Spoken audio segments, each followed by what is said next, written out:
Hey everybody, Dr. Fink here. Quick study that came across our desk when we were talking about red light the other week. In the office we were talking about specific red light therapy research.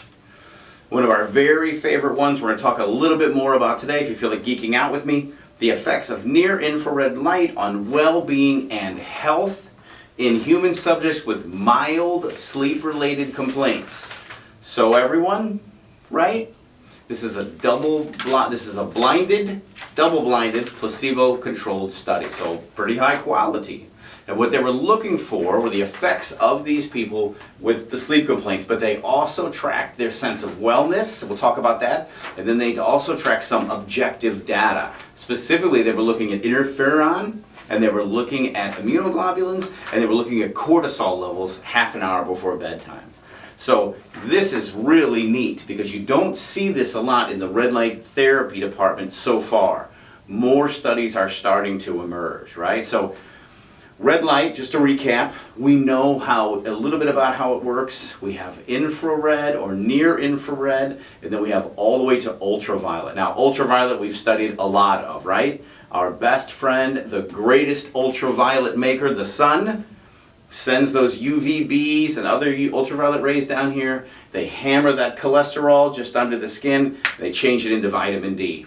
That's what it's for. It's wonderful, right? Infrared light's a little bit different. We're starting to learn about those mechanisms, and those mechanisms are controlled by or mediated by little guys that we have in all of our cells that are looking for specific wavelengths of red light. We call those chromophores. Specifically, these are endogenous chromophores. Doesn't matter. You're going to get hit with different levels of red light. It's going to do different things to your body. In the past, people have reported feeling better, but there was no real data around that. Well, now they took 56 subjects, they did a 5-week study, and they had them undergoing red light for 3 or 4 hours.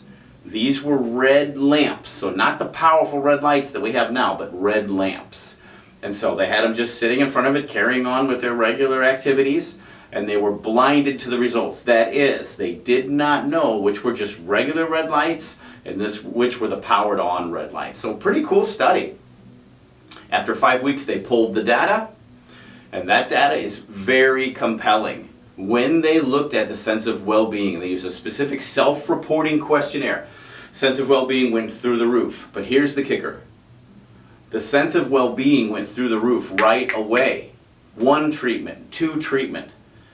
On the longer scale of treatments, they looked at cortisol reduction, a decrease in stress, not in how they felt, in literally the amount of cortisol their body was producing, because they took it all at the same time with a saliva test a half an hour before bed.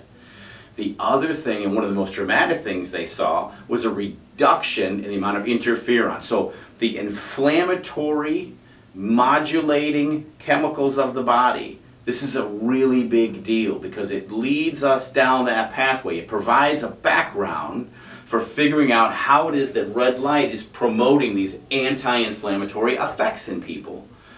That's what we just really like about this study. It's the first of its kind where they measured those types of things. And it was done all the way back in 2021.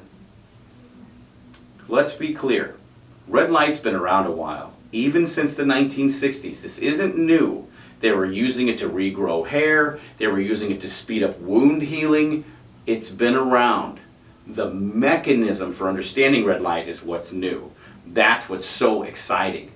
Another thing I want you to keep in mind, there were 3 control groups, right? So a 1 joule, a 4.5 joule, and a 6 joule group. And that's how much energy they received over the course of the treatment.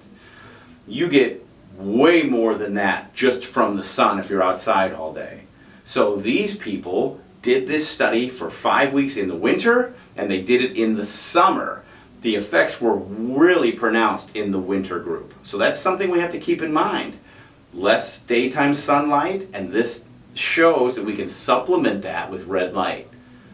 One thing to keep in mind, the red lights nowadays, even though this is only a 2021 study, way stronger. Here at the office, you're getting minimum 100 joules for that 20-minute treatment.